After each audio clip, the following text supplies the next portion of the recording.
It could have happened to anybody, but it didn't. It happened to us.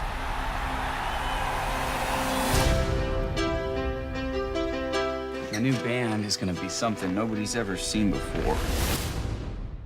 Oh my God, those are my pants. But they look so much better on me. The movie has this sort of anything can happen, dangerous feel to it, in your face, which matches the spirit of the band. Did you always know that you were going to have the freedom to make that type of movie when making a movie about Motley Crue? I think there's only one way. Yeah, you have to. Like the book is so filled from the beginning to the end of just mayhem and craziness and horror.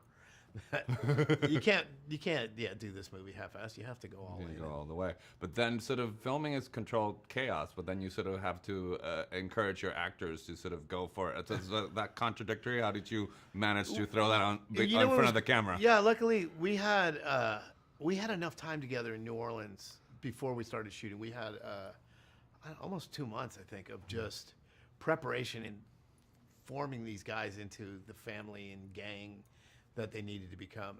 They really became the guys, and that was through just all of us being sort of stuck in this city where we don't know anyone else, and going through this rigorous band camp. So they all took their roles serious and became these guys. So was there ever a story in the from the book that you found too shocking or you almost unbelievable that didn't make it to the movie? Or no, I don't. I mean, like the movie, the book is filled with shocking and unbelievable stories. But no, we got to tell the ones that we wanted to tell. Like in paring it down, that has to kind of add up to the whole story, right? But no, for me.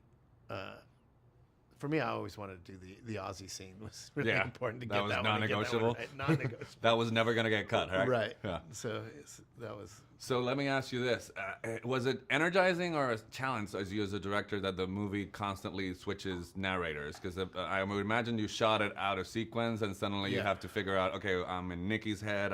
Who am I? So was that something that you liked, or was that a challenge for you? Well, it was absolutely a challenge, but for me, it was really important, like to get. When you read that book, they captured each guy's voice so clearly, and so I thought that's what works so well about the book, and especially they have contradictory stories about what really happened, and so it was really important to me to get that right. Yeah.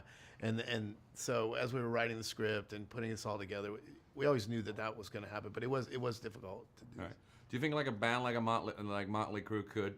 I mean, music's cyclical. Like every other time they come back. I'm not talking about the genre. I'm talking about sort of the scene that you capture so well. And do you think the music scene is similar, but the genre is different? I gotta believe so. You know, I'm now a middle-aged man that isn't connected as well as I should be to what's happening. But God bless it, better be happening. Yeah. But that's how I feel. I feel like you say you're a middle-aged man. I'm 44, and I was in my teens when Motley Crue was shooting out the charts. But this movie made me feel like certain things that happen and that could never happen again. I don't know if that you revel in that sort of capturing that time capsule type of thing. Yeah, I don't know. I think it will. I think the next thing is happening right now, and we're just not cool enough to know what it is. Yeah. But it's happening. Okay. Like I believe it is. Like I was a punk rock kid growing up, and I liked Motley Crue, but the mainstream, they didn't know what we were up. You know, it took a while for it all to. All right. So how were the original? I mean, the band members ever like? Did you reach out to them? Were they involved in? Yeah. Any kind of way? So basically, for me to win this gig, I had to go and sell myself to each and every one of them. All of them, and not at the same time. Not at the same time. Jesus. Okay. So I prepared so hard because Nikki was the first one I had to meet. And when you read the book, you're like, oh fuck, he's intense, man. This is gonna be insane. So I prepared, and he was so nice, and it was so like mellowed out with it. I Well, guess. maybe like, and we just connected really well, and he made it very easy, and we like, we just had a good connection, and I won him over pretty quick, which I was surprised. So who was the hardest to? Tommy. What? Really? Tommy, I overlooked. I thought, oh, he's just gonna be one of my boys. I get it. He's just like. And he was like, how do you see this? This movie's not a comedy, man. I don't see how you're the right guy, blah, blah, blah. Just grilling me really and making me work for it in a great way.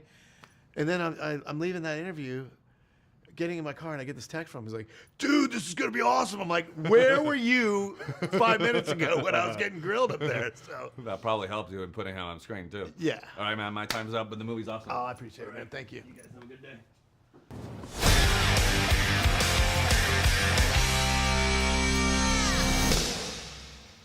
Holy shit. If we want to knock people on their asses, then we've got to give them a show. I'm talking like a stadium show in the clubs. The fans, they're dying for some anarchy. So let's give it to them.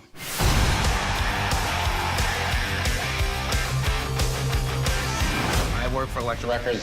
You guys like a record deal?